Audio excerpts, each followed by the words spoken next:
San Bernardino County has always been the biggest, and once again, we're the best. This year, we earned an incredible 200 achievement awards from the National Association of Counties, winning more than any other county for the third year in a row. There are more than 3,000 counties in the United States, and San Bernardino County continues to stand above them all in terms of accolades for innovation, efficiency, and public service. Under the Board of Supervisors' leadership, we were honored this year for making it easier to adopt a new pet, raising awareness of the dangers of fentanyl, bringing Wi-Fi connectivity to Ayala Park, safeguarding employee emails from phishing scams, cleaning up our communities, rebuilding the Birch Creek Culvert Crossing with storm readiness in mind, launching the County Museum's new and improved website, inspiring the next generation of county employees, improving access to health care records, supporting production of new housing units through a housing development fund. And this is just a sample of the 200 national awards that San Bernardino County earned for the services we provide to our residents and visitors.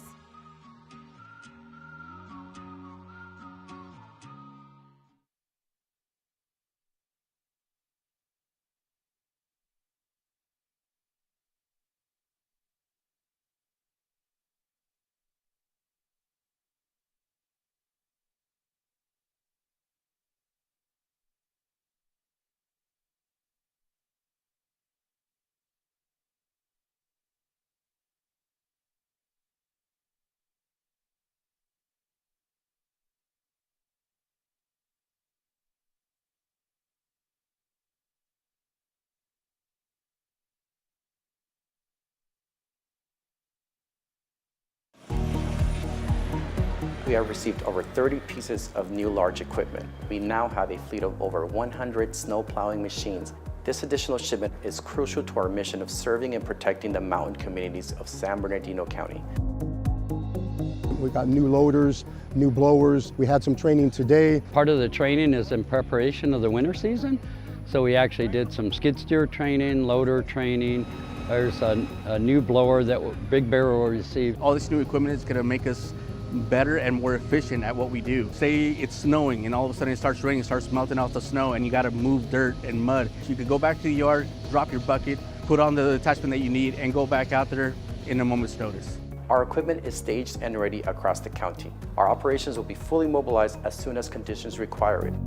We train our guys to be efficient. We teach them 2 passes, up one, down the other. We do that because we need the width so that we can get emergency vehicles to come in or constituents' cars out. All this equipment that we have now, they will be able to open up our streets quicker because it's stationed there and it's available for us. This equipment not only prepares us for winter snow removal, but also strengthens our ability to respond to other emergencies, including wildfires, flooding, mudslides, and earthquakes.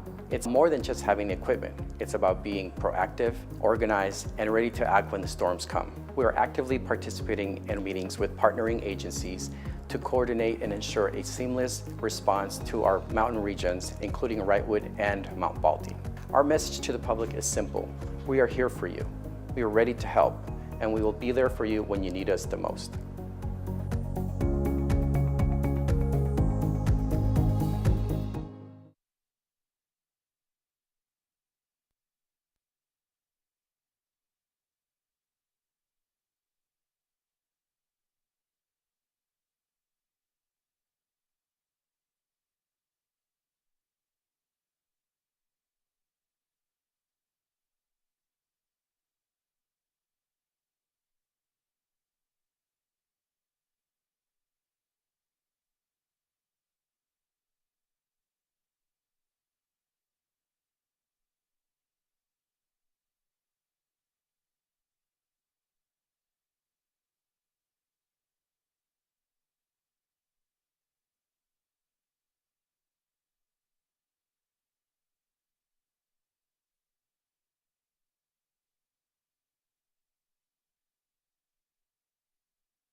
Ready?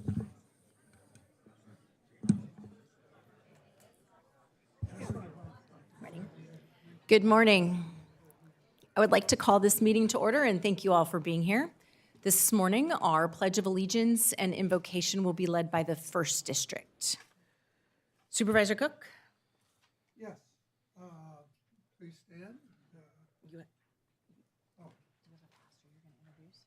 Yes. First of all, I'd like to introduce the Reverend. Reverend, come up here. He's tall, handsome. Yeah, don't take that the wrong way. This is the Reverend James Markham, who was born, raised in Los Angeles. He received his Bachelor of Arts in Teaching credentials from Loyola Marymount University in Los Angeles and taught for 17 years in LA and Rialto Unified School Districts. Reverend Markham received his Pastor of Divinity from Melodyland School of Theology in Anaheim.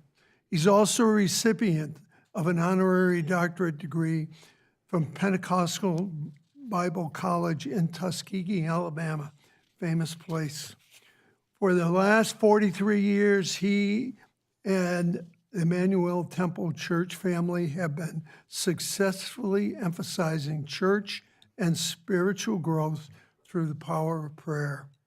He and the membership are known throughout the High District for their evangelical outreach through preaching, charities, benevolence, and feeding and compassionately praying for the bereaved, the sick, and the shut-in. He has also successfully authored 3 books, King Tut and Flying Carpet, Chosen in Him, and one which certainly fits the occasion, Why Pray? Reverend, you're up. Thank you for this esteemed honor to pray with you all. If you can bow your head and close your eyes. Our Father in heaven, we come to you humbly this morning in the name of Jesus Christ, worshiping you, praising you, adoring you, and thanking you for all that you have done for us. We magnify your holy name. We come together for a worthy cause, to pray for our supervisors, to pray for the county of San Bernardino, to pray for your people, for our nation, for our world. Lord, I lift up to you our precious supervisors, Supervisor Paul Cook, Supervisor Jesse Armendariz, Supervisor Don Rowe, Supervisor Kurt Hagman, Supervisor Joe Baca Jr. Lord, you said in your word that I urge you that petitions and prayers and intercession and thanksgiving be made for all men, for all people, and for all those who are in authority. We now bring you our precious supervisors before you. Please, Lord, bless them with good health, spirit, mind, and body. If any one of them have any sicknesses whatsoever, please heal them. Then, Lord, bless their families, bless their spouses, bless their children, bless their grandchildren, bless their great-grandchildren, bless their nieces, nephews, parents, aunts, uncles, cousins, adopted family members.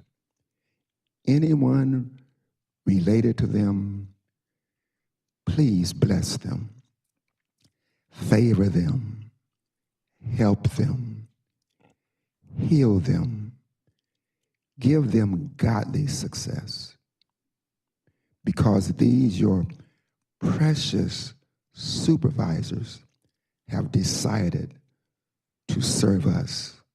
So please bless their families.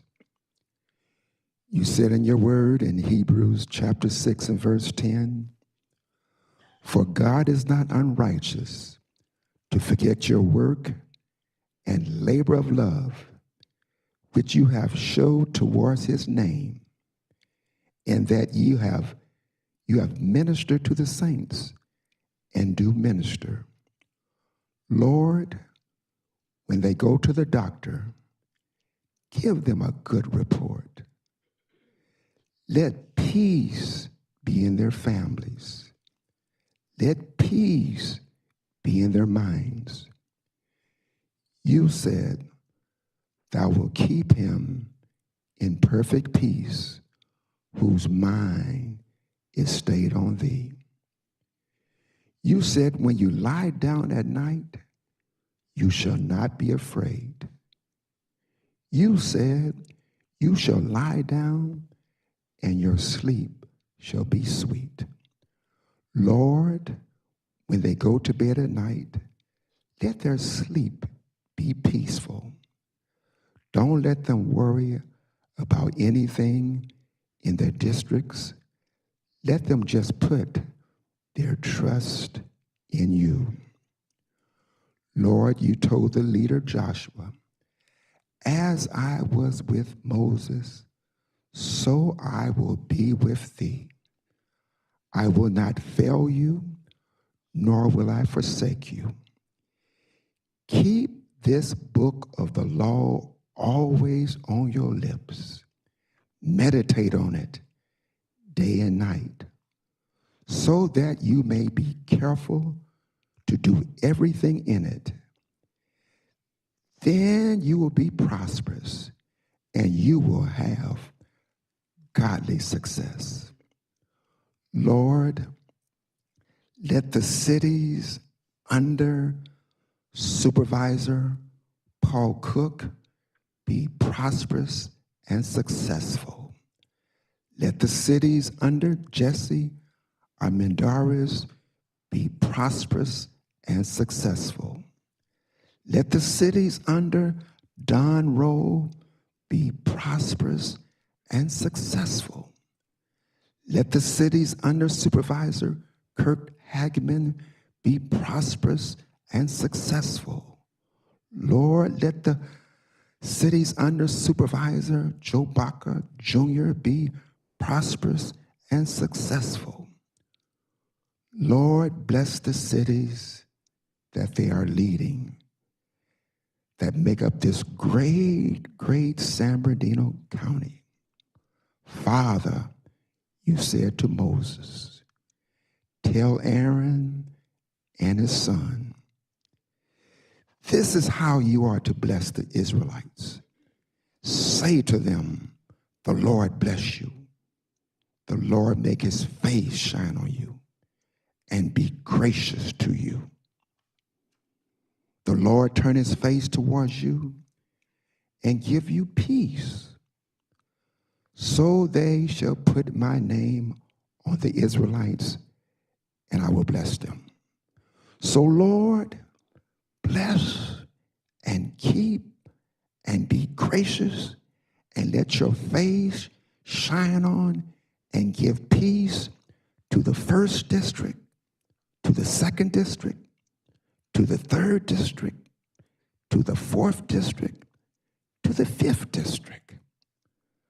Lord, we pray that every policy, every legislation, every interest, every decision, every budget put forth by Supervisor Cook, Supervisor Armendariz, Supervisor Rowe, Supervisor Hagman, Supervisor Baca Jr.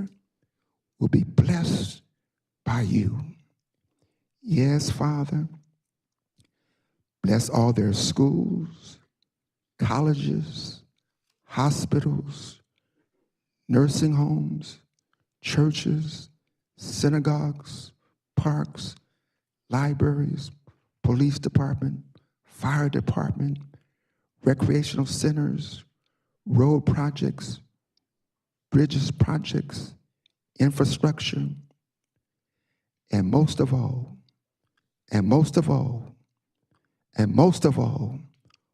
all these wonderful, precious, beautiful citizens that serve in San Bernardino County.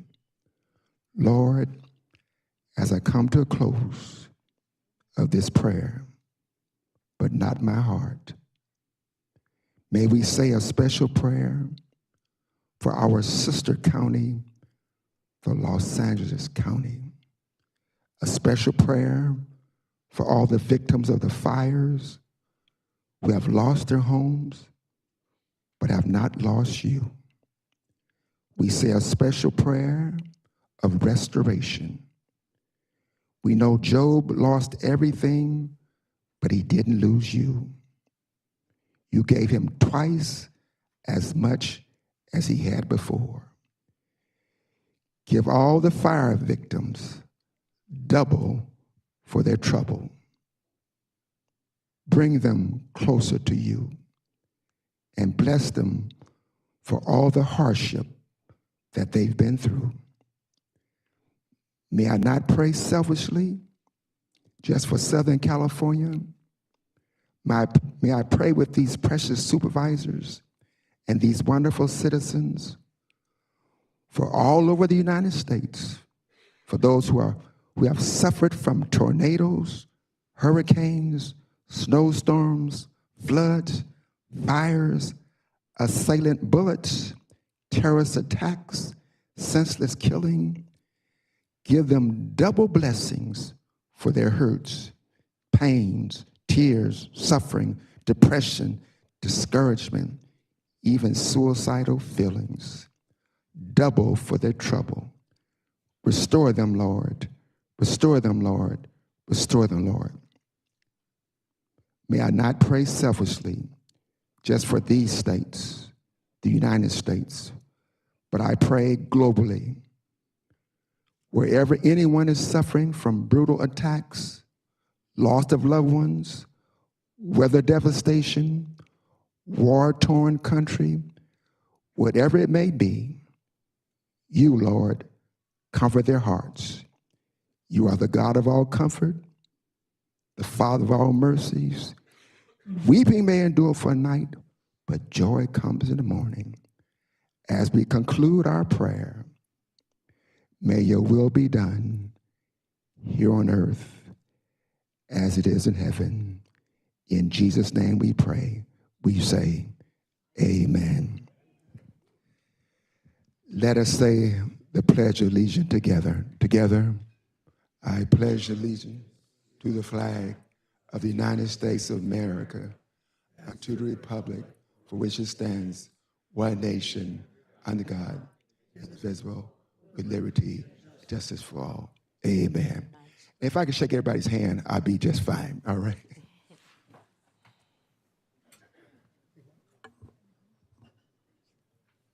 Eisenhower, right? I remember you. I remember you. Thank you very much. Thank you. You also. Reverend, thank you very much. If you got any problems, give me a call. Oh, really? Oh, well, I think you can take care of it, but I don't know where he lives, but something of non-religious area. We will now move on to our memorial adjournments, and we will begin with Vice Chair Baca. yeah, thank you, Madam Chair. I do have one adjourned in memory. It's profound sadness that we adjourn in memory of Mary Lou Navarro. She was 79 years of age from Colton, California. She was a devout Catholic. She attended Immaculate Conception Church. And what makes this one specifically special is Mary Lou Navarro was the wife of Mayor Frank Navarro for the city of Colton. They were married 59 years, and I know all of us here on this dais have a great relationship with Frank, and we all work with him on regional committees. And Frank was a good friend of the family, and Frank and my father probably go back to the 1970s when they worked for GTE, which was old Verizon. So they go back many, many years. So this one was very, very personal. I know that, Frank had 2 sons and Mary Lou had 2 sons, adult sons and grandchildren that, our hearts go out to. And one of the things about Mary Lou, she was a longtime employee of the County of San Bernardino. She actually was a billing specialist at ARMC for 32 years. What Mary Lou liked doing in her spare time was photography, camping, and traveling, and visiting family and friends. And I know one of the things that was very tough for Frank, he was taking care of her during her times when things were very difficult, but they really enjoyed spending time in the RV together. And I know Frank's gonna miss her dearly. But Mary Lou leaves a legacy of love for her family and the city of Colton. She's a role model and was known as the First Lady of Colton, so our heart goes out to Mary Lou Navarro. God bless her. Thank you very much. Supervisor Armendariz. None to speak of, thank you. Supervisor Cook? Supervisor, none? Today, I would like to adjourn in memory of George Barrich of the Redlands community and also the father of Redlands City Council member Paul Barrich. George was an officer in the U.S. Air Force and was transferred to serve at Norton Air Force Base. Following a career in the Air Force, George planted roots in the Inland Empire for 7 decades. He served as a local teacher, coach, referee, and a principal for over 30 years. My sincere condolences go out to the Barrich family. And this morning, we do not have any special presentations, so do we have any reports from County Council? Tom? Thank you, Madam Chair. There are no reportable items from closed session.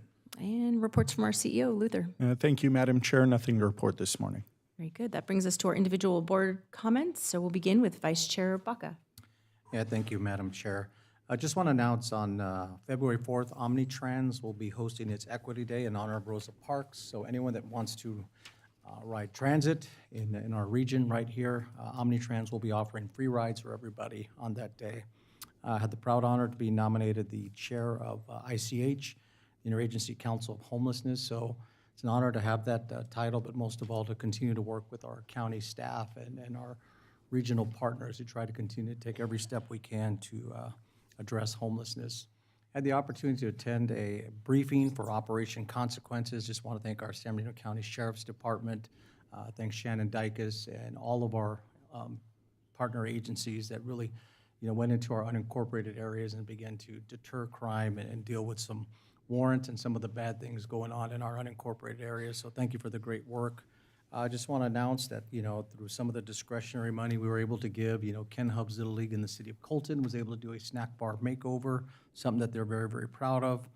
I want to thank San Bernardino County Libraries and the city of Rialto. We had a ribbon cutting ceremony in the city of Rialto for our new library expansion. They added 2 study rooms, which will improve amenities for the Rialto residents and through our county libraries. And I know that many of us got an opportunity to participate in the point-in-time count. Want to thank all the volunteers and county staff that really partnered to make sure we continue to do the best we can to get a snapshot of that day to try to continue to address homelessness in our region. And just want to announce on February 8th, we'll be having Kite Day at Kessler Park in Bloomington. It's a free event. It's from 11 to 1, and we'll be providing free kites. I want to thank regional parks, county libraries for partnering with us on that item. And just a few things, just want to thank the commissioners. So I know today on the agenda it's on consent calendar, but I want to thank all the commissioners that are volunteering throughout the county. So I know we're giving your time to the county of San Bernardino. And the last thing, just want to highlight some items on the agenda. 26 is an MOU between the county of San Bernardino, the city of Colton, and Terrace Water to try to make sure that all the individuals that live in that unincorporated area of Colton receive water. So it's a great partnership. Want to thank our county staff and Public Works for doing a great job on that. Also, item 43 is parking restrictions in unincorporated area of Muscoy. This one was driven by one of our community members that had concerns. Want to thank Public Works and Noel. I know they're going to institute putting signs up to deter parking in those areas. Also, want to highlight item 59, which is basically mutual aid assistance with our county sheriffs and many of our community partners, Rialto PD, Colton PD, and San Bernardino PD. We think those are great things that are going on in our community. And that concludes my comments, Madam Chair. Thank you very much. Supervisor Armendariz. Thank you, Chair. I just wanted to share a couple of highlights also from the last couple of weeks. We were able to participate in the Taste of IE in the city of Upland, which is a chamber event that they put on every year. We participated in the Lunar New Year's Festival in Rancho Cucamonga to celebrate the Year of the Snake. Also, we participated in MLK's scholarship ceremony hosted by Ephesians Church in the city of Fontana. And we are also honored to present $100,000 to West Valley Water District for installation and updates of their fire hydrants in their district. The last thing I want to point out is we were able to work together with the point-in-time count, where we were able to talk to some of the homeless in the community of Fontana, where we still have a lot of work that needs to be done, and just being able to have some communication with some of these people. You know, we have a huge, huge problem with drug addiction. I would say I had the opportunity to talk to about 13 people, and of those 13 people, every one of them were addicted to drugs, and were in desperate need of some help. And some of them, actually, we were able to get them help through CityLink, who were tired and worn out of being on the street. And really touched my heart, and just hoping with all the stuff that we're moving forward with, we can actually make some significant change this year. And that concludes my comments. Thank you very much. Supervisor Cook. Supervisor Hagman. Thank you, Madam Chair. And just a couple of things I want to point out. Item number 59 on the agenda today is a mutual agreement for the city partners who assisted during the recent line fire emergency, including the 4th District cities of Chino, Montclair, Ontario, and Upland. These partnerships, as we saw what happened in LA County, and to keep on those relationships and those agreements is so important. So I want to thank the fire department for continuing to keep those relationships strong and those agreements strong. In SCAG, which is Southern California Association of Governments, they do an annual scholarship program. It's now open. The program partnership with the California Transportation Foundation provides 9 $4,000 scholarships for high school or community college students from the SCAG region. Students of any field to study are invited to apply. However, preference is given to applications that demonstrate a commitment to community planning, regional planning, urban planning, civil engineering, political science, and public administration, sustainable development, or other related fields. You can visit scag.california.gov for details on that. Ontario finally surpassed 7 million passengers last year in 2004, so it continues to grow. And so encourage everyone to plan their next vacations out of Ontario when they can. We continue to get new flights, and we'll continue to grow out there. In the district, we want to congratulate Bubba's Tacos for being awarded as a distinguished business. They have a big fan following them, and it's right off Milliken, so if you ever want to go stop by there, he has good burgers and burritos. And last week, we also attended Bullwinkle's grand opening in the city of Upland, and that's finally reopened by the original owners of that, the sons, and they really upgraded it. So lots of family activities, including bowling, axe throwing, laser tag, go-karts, and then the traditional things inside. We also attended the grand opening of the main event at Montclair Mall, which includes same thing, lots of video games, bowling alley, laser tag, and I'm just thrilled that we're having more and more places for our residents and families to hang out here in the IE and have some fun. And lastly, I just want to touch on this a little bit with the leadership of our Chairwoman Rao, that we had some serious discussions with Edison to try to continue to, we know a lot of residents went through a lot during the windstorms with the power being turned off for a long time, and we're trying to work with them to hopefully have less of those in the future, better communication, and some better planning with the cities and the county, and toward the future, because we're always going to have those Santa Anas. We want to make sure that our residents are impacted less in the future. So thank you for your leadership of that, Chairman. That's all I have. Thank you very much. Today, I would like to recognize and thank Jeff Allen for serving as the 3rd District Veterans Advisory Commission member. Jeff has served in the Army for 20 years, and he retired out of Fort Irwin in 2003. He's continued his career in public service and has served on the Veterans Advisory Committee for about 17 years, in addition to serving as a council member in the city of Grand Terrace. I'd like to thank you for your remarkable years of service, and I'd like to ask everybody here to give you a round of applause for your service. Thank you.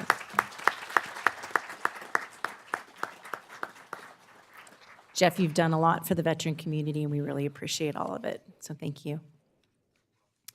Now we will move on to the presentation of today's agenda. Lena, do we have any additions or revisions? Good morning, Madam Chair. Yes, today we have 2 revisions for today's agenda. Item number 47 is revised to read as follows. Approve and authorize the submission of a grant application to the United States Department of Transportation's Better Utilizing Investments to Leverage Development Program in the amount of $25 million. The rest has remained unchanged. Item number 49, item recommendation 2 is revised to read as follows. Authorize the acquisition of 2 road easements from 2 property owners over portions of certain real properties totaling approximately 468 feet for the Blake Street and other roads project in the unincorporated area of Muscoy at a total cost not to exceed $5,300, which includes the just compensation and a contingency amount of up to $1,000 for each property owner. Recommendation 4 is revised to read as follows.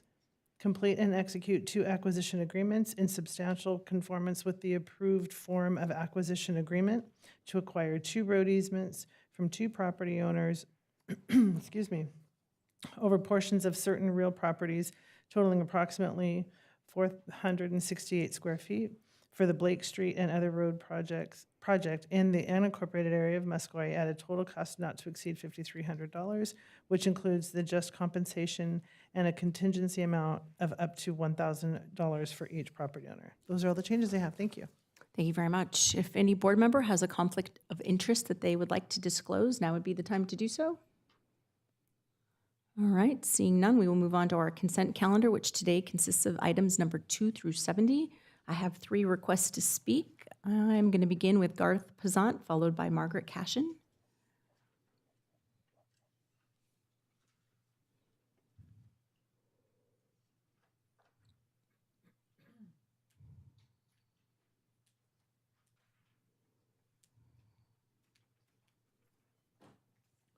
Good morning to the Honorable Board of Supervisors.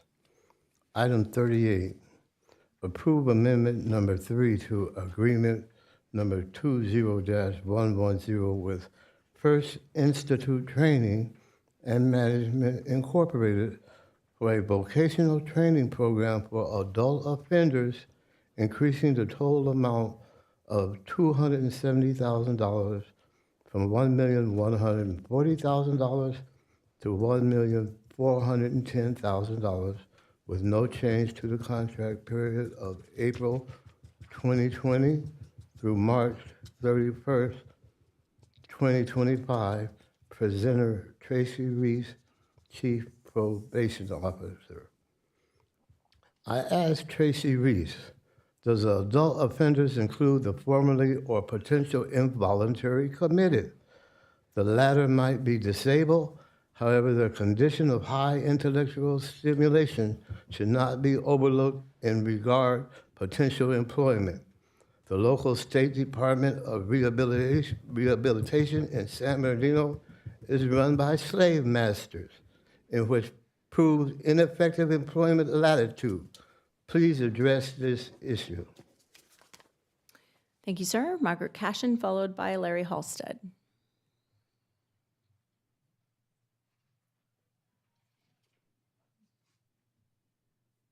Morning.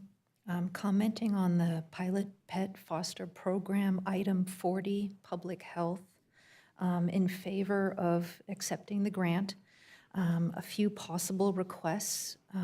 When administering this, can the shelter keep accurate records and contact info on the fosters? Can they follow up on a regular basis to check status? As an example, with City of San Bernardino Animal Shelter, they run a foster program.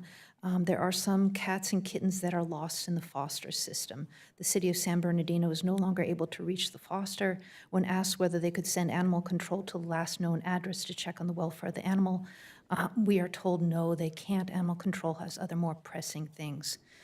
San Bernardino Municipal Code 6.01.140, abandonment of animal. No person shall abandon any animal.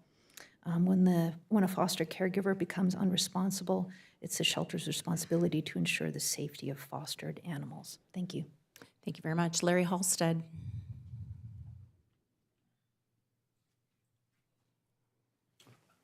Good morning, Board. Larry Halstead. I wanted to speak today on item 64. I'm going to be very specific about this. There's no confusion, but it was the words fire protection district, and then down the third line it says increasing the contract amount.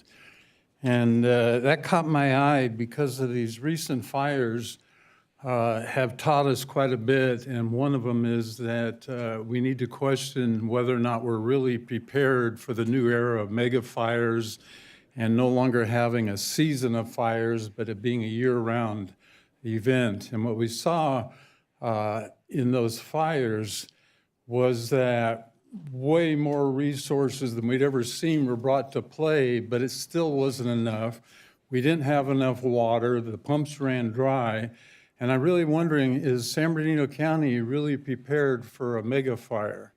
And so I think we need to be thinking about that, but I think we need to also consider reviewing our policy on things like fire prevention and weed abatement and whatnot. And I'm curious, on the funding for weed abatement, the effectiveness and the return on those dollars compared to, for example, the benefit we're getting from having all these wild donkeys and burros doing the phenomenal thing. And is any of our weed abatement actually focused on these wilderness areas?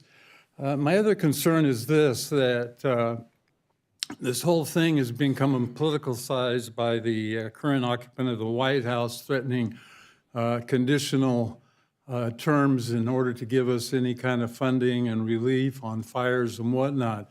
And I'm wondering what this county is doing to address that, and are we proofing ourselves against those kind of things? Because I think we're woefully inadequate. I just had a chance to meet and talk to our fire prevention officer, Keith Moore, and I was telling him, as a campfire survivor, I witnessed firsthand how ill-prepared Butte County was. And we're seeing that now in LA County and other areas. It's like none of these fire departments are really prepared for this. And so I'm wondering, what are we doing instead of, getting rid of these donkeys which are doing fire prevention? Why aren't we doing something to address the future of how bad they can get? I think we're doing too much narrow-sighted looking here, and we need to take a bigger look and make sure that we're going to be ready for those. Thank you. Thank you very much. That is the last request to speak that I have. Do I have any board members wishing to pull an item for discussion or make comments? Second. I have a motion from Supervisor Hagman, a second from Vice Chair Baca. All those in favor? Aye. Any opposed? Any abstentions?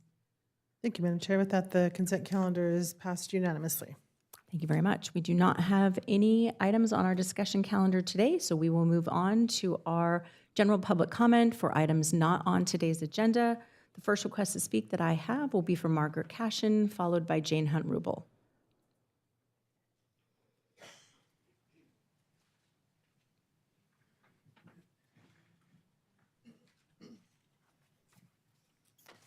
Morning. I'm here to advocate for better animal welfare in San Bernardino County. Thank you, Board of Supervisors and Department of Public Health, for improvements made in the last year to animal welfare. This does not go unnoticed. We appreciate all your efforts and Department of Public Health's efforts. Would like to discuss revisiting the intake policy of cats at DeVore Animal Shelter. You may wonder why we're revisiting this topic after previously requesting changes. Policy changes started September 1st, 2024, and we have had about 4 months to observe the changes. We appreciate the progress that's been made. It may be a good time to make some tweaks. Two suggested key points: owner-surrendered cats should still be accepted for intake. It seems that maybe some have not been accepted, so we just want to make that perhaps a key point. Second, cats in high-risk environments should be addressed on a case-by-case basis.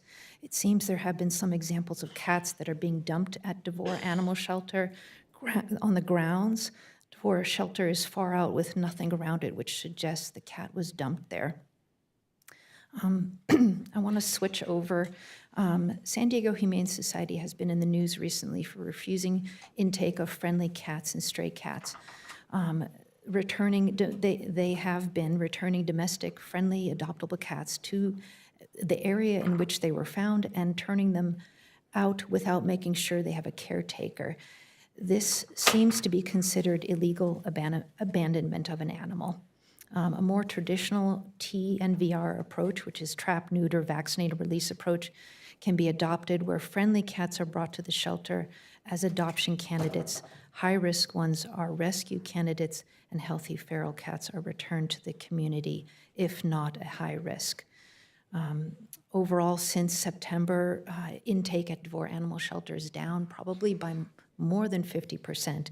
I believe currently today there's 5 cats at the shelter, not even enough for adoption. I think I'll stop there today. Thank you. Thank you. Jane Hunt-Rubel, who will be followed by Garth Pezant. Good morning, board members. I'm here to speak about what I almost spoke about the last meeting. There was an article in Sunday's Sun last week, this last Sunday, why people keep building homes in burn areas. And most of it was what I've been preaching for years. After we have our fires out here, the cities and the counties always approve projects that should not be built in the wash areas and in the floodplains and also up in the foothill areas, which are very prone to fires, and they always will be. And the more homes they build up there, and that was the gist of this article. And I said, well, it seems hopeless because we'll probably experience one. Thank God we got away with it this time.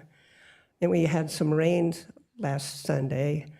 But it keeps worrying me because cities like San Bernardino, they keep on approving project after a project up in the Vermont and the foothill areas. And the county does the same thing with, like where Rosema Ranch is.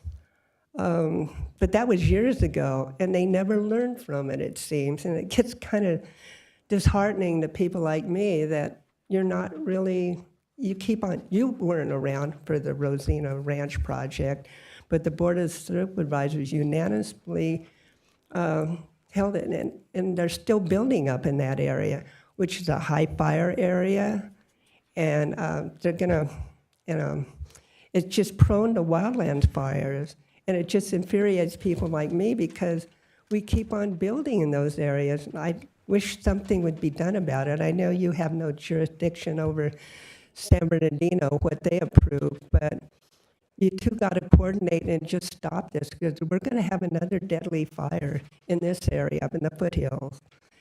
And I really don't want to see it happen, all for the sake of building more homes, which the state requires by their mandate, which upsets me too. That's another article about that. And I wish the county would quit going along with the state on all these approvals for more housing and everything, because it just doesn't make any sense for the safety of the residents that are already here and the wildlife too. It has to be protected. So thank you very much. Thank you. Garth Pezant, who will be followed by Maximus Haggart. Thank you. First, in regards to animals and cats, they can fend for themselves without human interruption. They came to the earth before we did. The psychologist has taken the place of God. The court, the most powerful flesh on earth, has you and me swear by God, the very person who created divine law for mankind. God said, do not swear by me, nor anything under the sun, as every man be found a liar. The court, the most powerful flesh on earth, makes his decision on your and my life based on decisions by the psychologist. Mankind's laws have fallen away from divine law. Psychology based on trial and error, based on evolution, the thought process of a tadpole, an ape, and a horse to humankind, supposedly existing from the Big Bang Theory, a devastatingly destructive explosion to life. I ask you, what do you think God has in store for the psychologist and his cohort, the court? They have disrespected and have offended our Creator to its major degree. The San Bernardino Law Library, boasts no assistance in navigating the LexisNexis internet for legal research. They limit photocopies of law books due to a faulty manual photocopy system. They garrison the public service desk with an African-American female predator and a power-yielding Asian female. The experienced veteran librarians are in the background, and the patron is treated by the two females, not threatened, but they are threatened. The patron is threatened by the two females not to utilize the experienced veterans. I formally pleaded to Supervisor Joe Baca's office to Ms. Jessica Andalon on my and other patrons' dilemma. I have not yet received a successful nor effective response from the law library. Reparations, 40 acres and a mule is the equivalent surrender the United States of America and its departments of motor vehicles to Black America before the Great Tribulation strike. The Son of God, Zilla, has spoken. Do you want to overthrow me? Throw me over a bone, and I'll turn it into Eve of Adam and not a dinosaur. Maximus Hegart, followed by Ike Ozane. Good morning, honorable supervisors of the County of San Bernardino. Please enter this in the entirety into the minutes of the official record of this meeting. I'm speaking for Tegan Jensen Heverin, a former employee of the Texas organization you terminated a contract with regarding the boroughs. I started working for the Texas organization in March of 2019, through to December 2023. I started out as a yard hand, trainer, yard manager, and worked my way up to a Western States regional manager. I also helped out with the Wild Burrow project in Fort Irwin and Mojave Desert roundups with processing and removing wild burrows. I recently spoke to a friend and became aware of the California San Bernardino roundups and the efforts to reunite Tiny Red with her mama. I firmly believe that all babies and mamas should have a chance to be and stay together. I have personally seen what can happen when mamas and babies, along with the bonded pairs that they have, are separated. It can become a health issue for both very quickly. It is vitally important to get these two back together. From my experiences in the past, I have seen bonded pairs separated, which leads to stress, depression, and health problems that could sometimes lead to death. I had the chance to look at the list that Texas organization provides of all the donkeys that have been processed. I noticed that there are roughly around 40 Jennies that have the same coloring of Tiny Red's mama. Each donkey that is processed by the Texas organization has a chip along with a picture on the paperwork. It should not be hard to determine which of these donkeys belong with Tiny Red. However, my concern is that once the donkeys are transported to wherever Texas organizations are holding them, or if the donkeys have been transported to Texas, they will be released into a large paddock with others. Based on my experiences, pregnant Jennies will be released into large fields where they will have their babies with many other Jennies and babies, and this has been a problem. And with many newborn babies' death at the Texas organization due to the bigger babies and or Jennies running the newborns to death, the Texas organization property has a large number of donkeys already and lacks employee numbers to take care of all the ones that are already on Texas property. Transportation safety is also another one of my concerns. The safety of babies, pregnant Jennies, and elderly donkeys being transported all the way to Texas for 17 hours over 1,100 miles with a layover in a trailer that is packed full. So my question is, why are the California donkeys being moved from California to Texas? Why does the county feel like this is best for the donkeys? The climate is different in Texas than it is here in California. This alone is a stressful transition for these donkeys. The Texas organization has been known to put all the donkeys together in a trailer and then separate them on arrival. This means that babies and elderly donkeys will travel. Thank you. Thank you. Ike Ozane, followed by Randy Roberts. I'd like to add this to the remaining minutes. The climate is different in Texas than it is here in California. This alone is stressful for the transition. of donkeys. The Texas organization has been known to put all donkeys together in trailers and then separate them upon arrival. This means that babies and elderly donkeys will travel long, stressful distances together. The possibility of babies being trampled, sick elderly donkeys falling and getting hurt is a safety factor. Why have the donkeys been taken away from their home when there is donkey land right here in California that is able to keep donkeys here in their own safe environment? Routine and common practices like these of Texas organizations are one of the main reasons I decided to change the way of the West facility I was managing.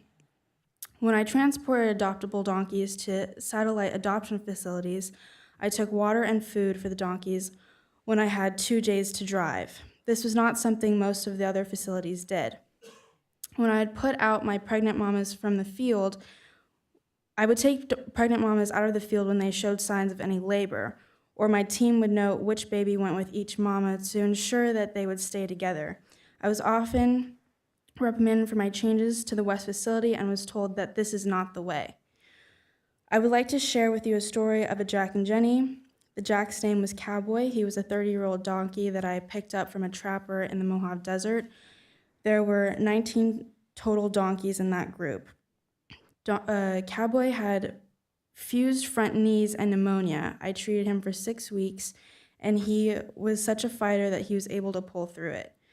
My vets said that he must have been out in the wild like that for a while, so it was not a concern because he had survived that long, so it wouldn't be an issue for him to survive now. The vets and I monitored him monthly to make sure he was doing good and not in pain. We ended up giving him a light pain pill every day to help with bad days of arthritis. On those days, he soaked up the sun and just enjoyed his life. We started to notice a change in his behavior, and he started to play with another old boy named Herman that walked freely around the ranch with Cowboy, and they would act like young Jacks out on the ranch. Unfortunately, about a month after my employment ended with the Texas organization, I got word that he was euthanized. A Jenny named Ava was about the same age when she was in the field where she was run out of the paddock with about 120 other donkeys by employees of PVDR using a UTV. The stress of this all took a toll on her, and they left her to die in a shed. I was also frequently denied medical treatment for babies. This is why it's imperative to get the California donkeys back. Thank you. Thank you. Randy Roberts, followed by Shelley Tukis. Good morning. I would like to thank the board for changing their contract with Peaceful Valley and stopping the roundup. We really appreciate that, as you can tell from our appearances here and our petition that we did online, and all the people that have helped us and supported us. And just want to express that to you. And then what we've just been reading is information from a whistleblower at the company that was contracted to round up the donkeys. And I hope the board will take that into consideration and help us reunite some of the donkeys that have been separated. We really think that's important, and Donkeyland is in a position to help those donkeys out. So I just wanted to express that, and thank you very much. Thank you very much. Shelley Tukis, followed by Mandy Miller.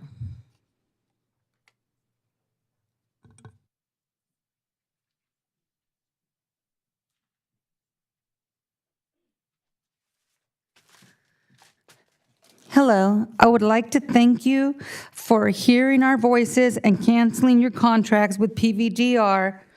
Also, any other roundups in the remaining future. I've lived in the canyon for 50 years, and I have seen many fires. The chaparral is very thick in the back of the hills. There used to be fire roads that would go back there, Edison roads, so the fire trucks would be able to get back there and actually fight the fire. This recent fire was very near to my home. The fire department projected that it would burn 100 acres very rapidly. We stopped and helped the fire department. Lord help all of our fire department. I love them all dearly and appreciate all of them, but I also love the boroughs dearly and appreciate what they continue to give our community. Hi, thank you. I just wanted to come before you representing Ritchie Canyon and also Santa Mateo Canyon. And we just wanted to thank you from the bottom of our hearts for your decision to cancel the contract with Texas Peaceful Valley Donkey Rescue. Your support, my Ritchie Canyon Garden, to say thank you if you're able to accept it. And we wanted to extend a warm invite to Don Rowe and the entire Board of Supervisors to visit Donkeyland. Please come as our guests. Together we can create a nationally recognized plan that showcases one of the most successful models for wild burrow management and fire protection. And I also just wanted to applaud you guys because my understanding is we're the only county that already has a burrow, I forgot the proper name, but team. The county has an organization for that. I also wanted to just bring out Tiny Red. She's really struggling. She's not doing good. She could really use her mom. She's very depressed and withdrawn. And, if there's any doubt that she came from where we say she came from, there's 911 phone calls. There's an animal control report just to prove that that's where she came from, as well as one other orphan. And others we weren't able to catch at this point. We don't know what happened to them. Then I wanted to talk about road safety. We would love to collaborate on improving road safety for both boroughs and the community. Currently, there are frequent vehicle accidents, including several tragic fatalities involving motorcyclists at a location we call Dead Man's Curve. The stretch from Shane Drive to Whittier Street lacks streetlights, and many drivers attempt dangerous passing maneuvers on the single-lane road, which is also a common crossing point for boroughs. So we'd love to just work with you and get a couple signs up, see if we can't get some streetlights. And we would love to help. If we can raise the money, anything we can do as a community, we would really want to help and work with you. Please let us know how we can support this effort. And thank you so much. Thank you very much. Mickey McDonald, who will be followed by Jeanette Burton. Good morning, Supervisor Rao, supervisors. I want to call your attention to the Brown Act, California Government Code 54950, Section 13, which states no action or discussion shall be undertaken on an item not on the agenda. I spent hours reviewing 2024 agendas. I found no documentation of a contract or MOU between San Bernardino County and Peaceful Valley. Section 17 states, each member of a legislative body who attends a meeting of that legislative body where action is taken in violation of any provision of this chapter and where the member intends to deprive the public of information to which the member knows or has reason to know the public is entitled under this chapter is guilty of a misdemeanor.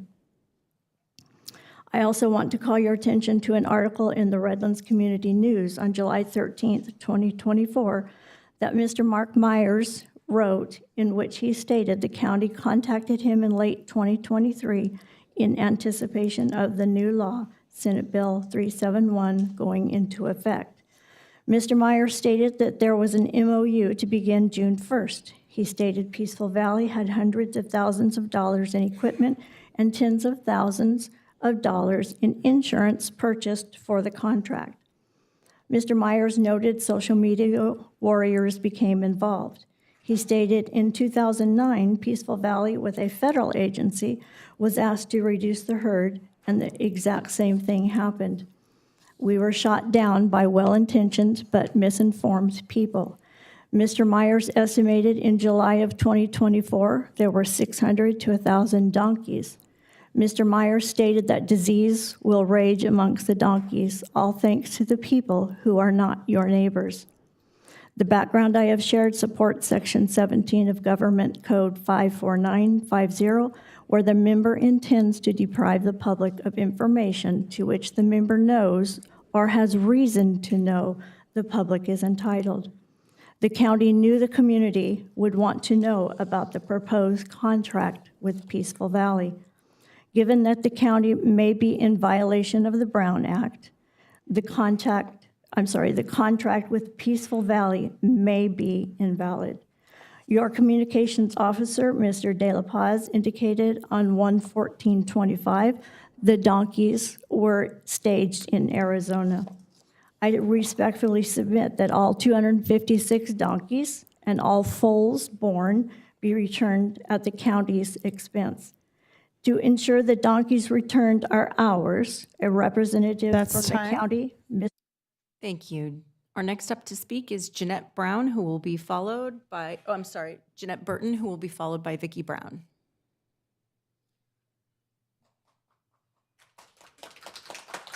Thank you. Good morning. My suggestions are as following. A board of civilian directors to oversee the process of the boroughs and their safe return.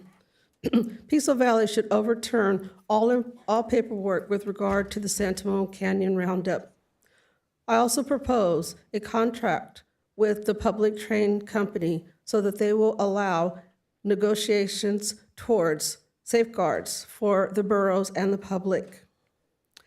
San Bernardino County and Riverside counties should work together towards new regulations for road safety for both the boroughs and the public. Lastly, moving forward, an open forum for both the public to help to ensure safety of the boroughs as well. The boroughs are a natural helper for our counties. As it has already been said, they are being used to help with both weed abatement and fire prevention. We are here to help with the boroughs. The boroughs should be returned to us. Peaceful Valley has been both hiding information and untruthful. We are grateful to you as the supervisors who have done so much, but mostly work needs to be done. All 256 boroughs should be returned to Donkey Land, where they should have been in the first place. We will continue to work to make sure that they are returned because Peaceful Valley was not honest and they were deceitful. How can we continue to believe anything that they have said? 256 was the count. Our people who worked to find out where they went and what happened, we are believing that there are more. Peaceful Valley was not honest. We are not going to stop until we know that our boroughs are safely returned. I stand here as one who will not stop, who is going to continue. The people you see here are those that will not stop. We are grateful to you, but we are not finished, and we are not going to stop.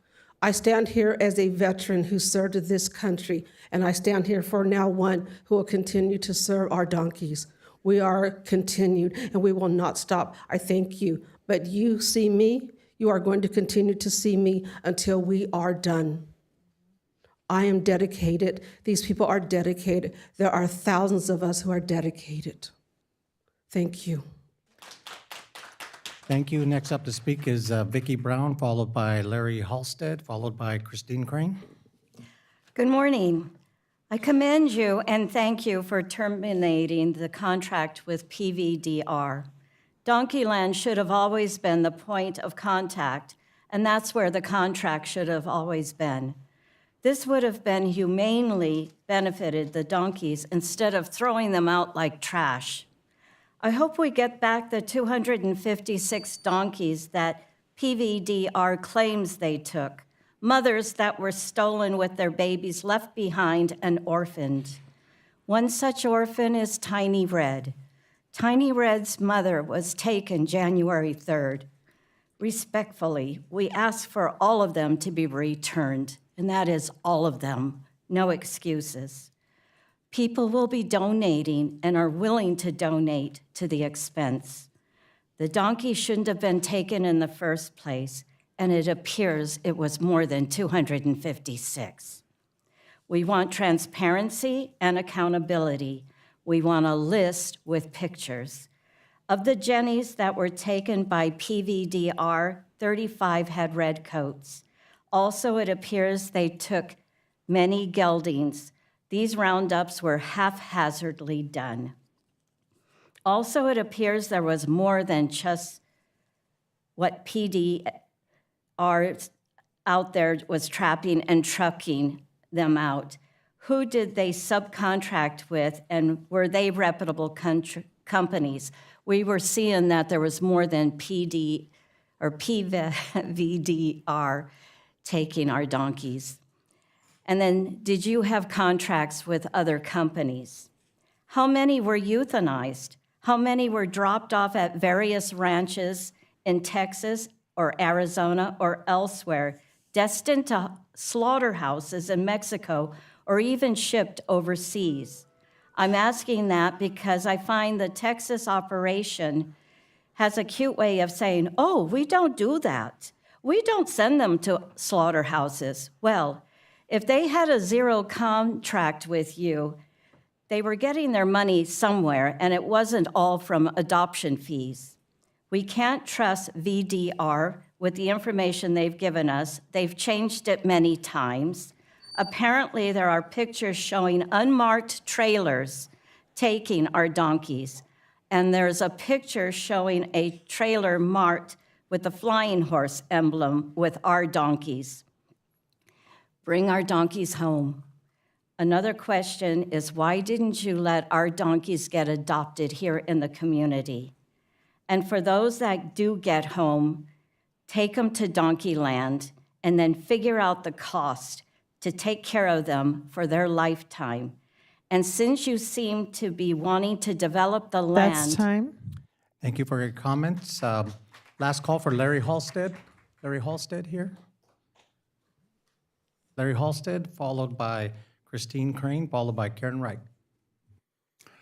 I'm reminded of the words of Margaret Mead, who said, "Never doubt that a small group of thoughtful and committed citizens can change the world. In fact, it's the only thing that ever has."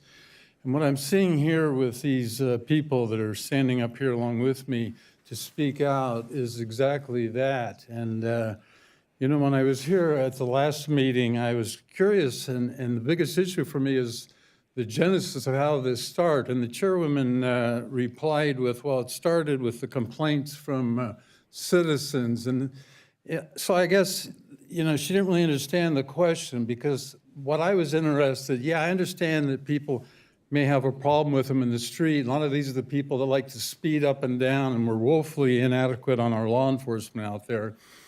But, you know, what I'm curious is the genesis of how it came to this county and who is making these decisions, because it doesn't seem like it's the board at large. It seems like it's unilaterally one person. And the fingers keep coming back, it appears, to the chairwoman. But, you know, I do appreciate that the board did respond in terms of putting out some talking points about it. I read through those. It provided some useful information, also provided some misinformation. But subsequent to that meeting, I had the opportunity to go out and do what none of you seem to have been willing to do, and that is go out and tour Donkey Land. And I'll tell you what, I was just so blown away at everything that they have going out there. 2,000 acres. This is a county treasure. This should be a national treasure. This should be like a attracting point for here. And instead, why is the biggest county contracting not only outside of, you know, the county, but outside of the state when you have such a treasure here? You know, there's something seriously wrong with this picture. And I think it's time that we bring in outside agencies, because what I'm seeing here now is just nothing but a sort of a cover-up, a cover-your-own-ass kind of thing. And, you know, eventually the truth needs to come out. And it doesn't seem to really be coming out here. So I think it's time, and I just want to put you folks on notice that as of now, I'm going to be reaching out to our California State Attorney General Bonta, as well as every state and federal agency that's involved with animal rights, wildlife, the wilderness areas, et cetera, because we need some exposure and to find out why is it that the board has taken the action. You guys put way too much on the consent calendar and then put just the public comments at the end. This is wrong. This is not democracy. This is not transparency, and things need to change, and it needs to start changing now. Thank you very much. Thank you for your comments. We have Christine Crane, followed by Karen Reich, followed by Melissa Gauthier. Good morning. Morning. To whom it may concern, I am here today expressing my concerns regarding Colton Police Department shooting donkeys or any animal in front of the community.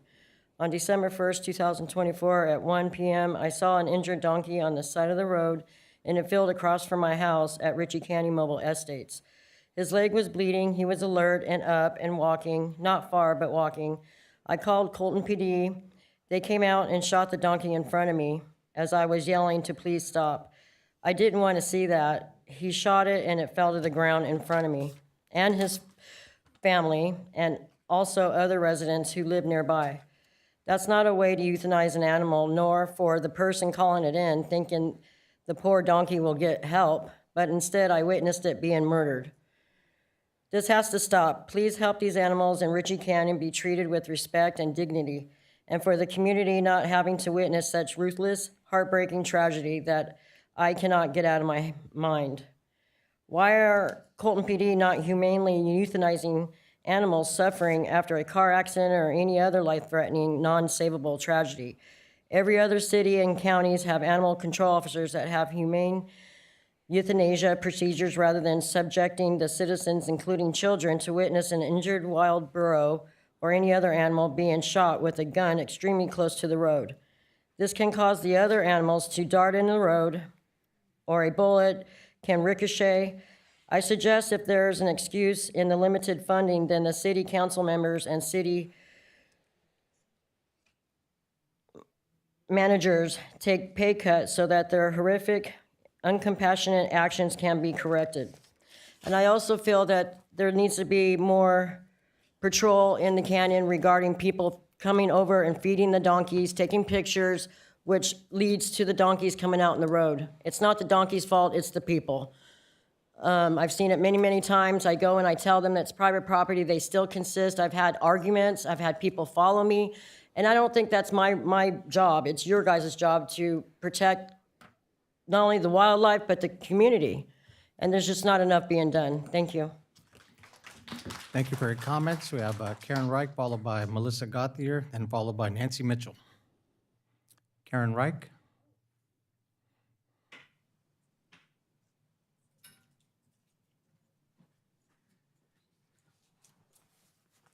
Yes, hello, I'm here to speak about I'm here to bring attention to the problems going on with the Department of Children and Family Services. My grandchildren were removed from my care, custody and control on June 5th of 2024. My daughter placed them in my care for a month while her home was being remedied for black mold. They received a referral for help from my daughter, from my sister, who's here present. They did a one-day investigation. They came to my sister's home, and they removed my grandchildren, and it didn't fall within the Welfare and Institution Code 300.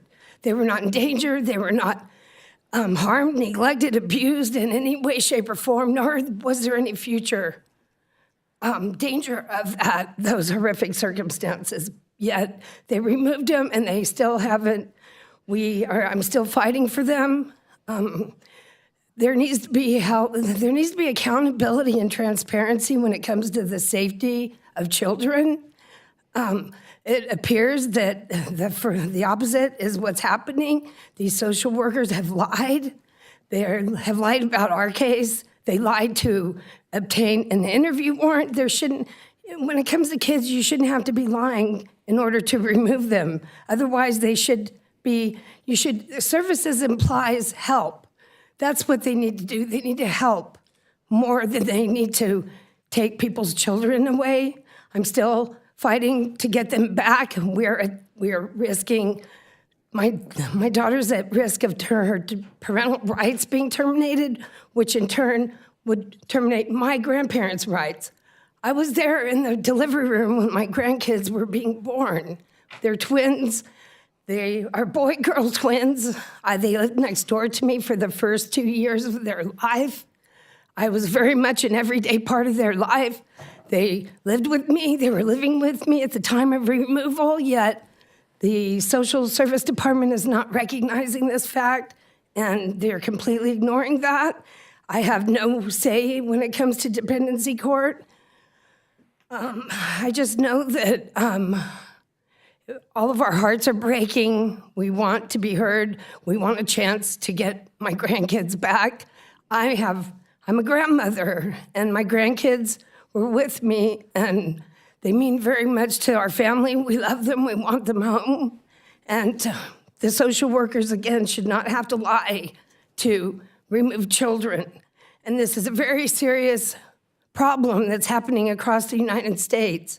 Nancy Schaefer, a congresswoman from the state of... That's time. Thank you for your comments. Next to speak is Melissa Gauthier, followed by Nancy Mitchell.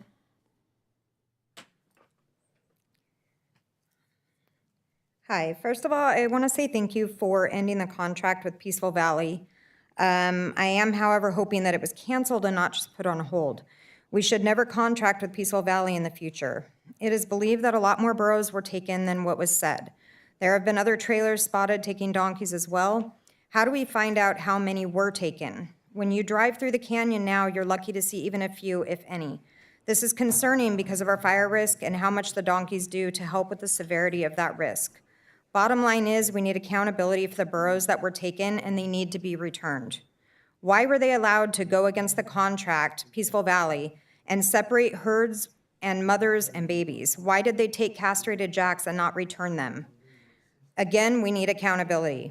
I would also like to request more burro crossing signs with lights throughout the canyon, as well as more traffic lights, stop signs, or speed bumps to help slow traffic down in popular burro crossing areas.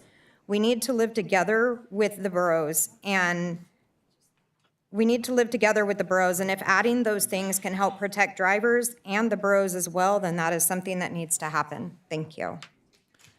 Thank you.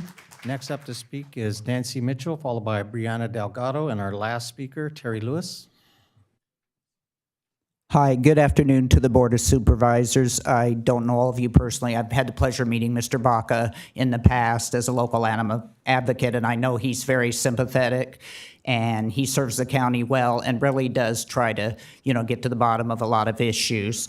I kind of reaffirm what everybody said. As a local animal advocate, I'm also a resident of Loma Linda, and most of us, have become, good neighbors with our burros.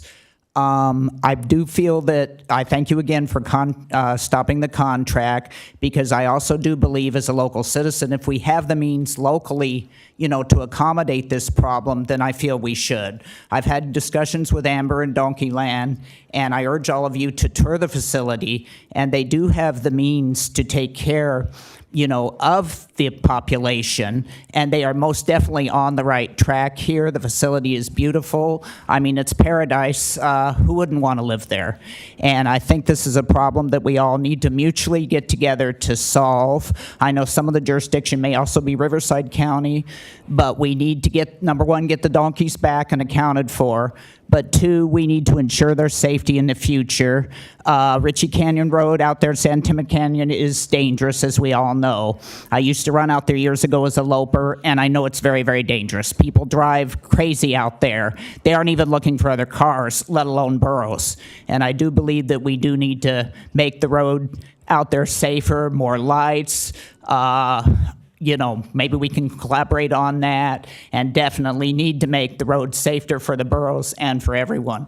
We'd also like to get an update on Little Red to find out. We have a lot of local rescuers deeply concerned about the status on that.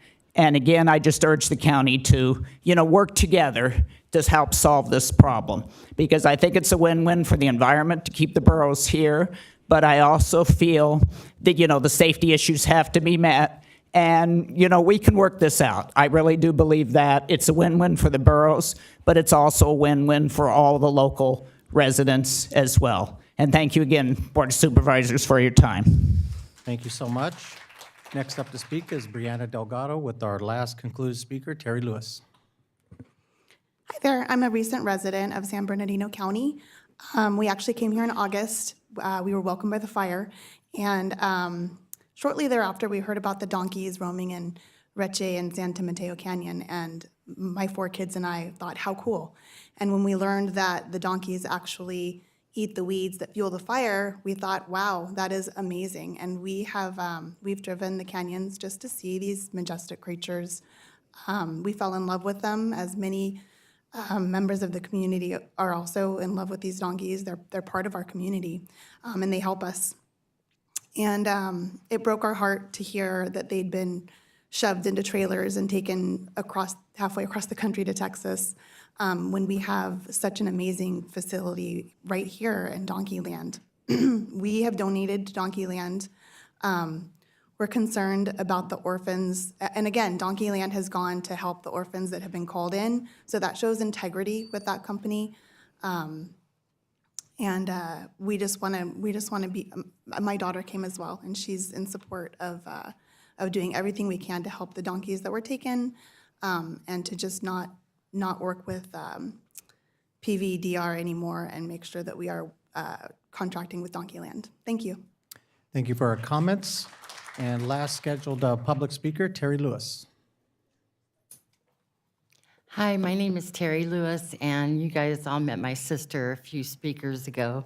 Her grandchildren were removed by CPS, and I made the referral to CPS seeking help for my niece. She suffers from severe ADHD, and you might think that's an odd place to seek help from, but I tried the sheriff's. She has issues that needed diagnosed, I felt, and anyway, long story short, I made the referral, and CPS came out, and anyway, they took the twins from my house. They were swimming at my house that day. We've tried to get them back. I figured they'd be back like in a day or two. There was no there was no abuse or neglect. It was mainly issues that go with ADHD severe. Anyhow, in exploring this matter, though, this is a nationwide issue.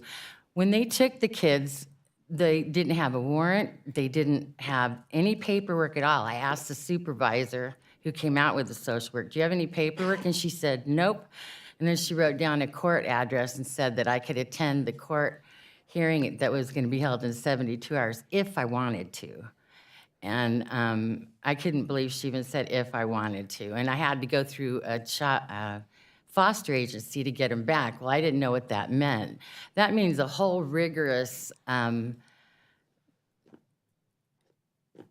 a bunch of events I have to do just to get our kids back, our family members. I have to become a foster parent if I wanted the kids to come live with me. I'm nervous, so I'm not, I'm jumping all over the place. But coming to find out, this is a national problem. And it's like they're legally kidnapping our kids and adopting them out. This happened last June, and they're already wanting to put our twins up for adoption, or they might terminate her parental rights in February. And if they do that, they're gone to us forever. And these are kids that we saw every day because we all lived 2 houses down from each other. So, we're very close to these children, and I regret. So I wish there was other avenues I could have taken to get my niece help, because she did need help. And now she is really suffering because she can't concentrate normally, much less not knowing where her children are or who they're with or how they're doing. We go to visits, and it's just horrific what's happened. And you can imagine, I heard the prayer today about, God bless the family members and their children and grandchildren, nieces, nephews. He went down the whole line. Well, how would you feel if yours were snatched from you and you have no idea where they are and if you'll even ever get them back again? And there was no reason for them to take them. The San Bernardino County. Thank you for your comments. This concludes all public comments. I want to thank everyone for attending and sharing all their concerns with the Public Board of Supervisors. This meeting now stands adjourned. Our next regular scheduled board meeting of supervisors will take place on Tuesday, February 11th at 10 a.m. in the board chambers. Thank you all for attending. What district is that lady in?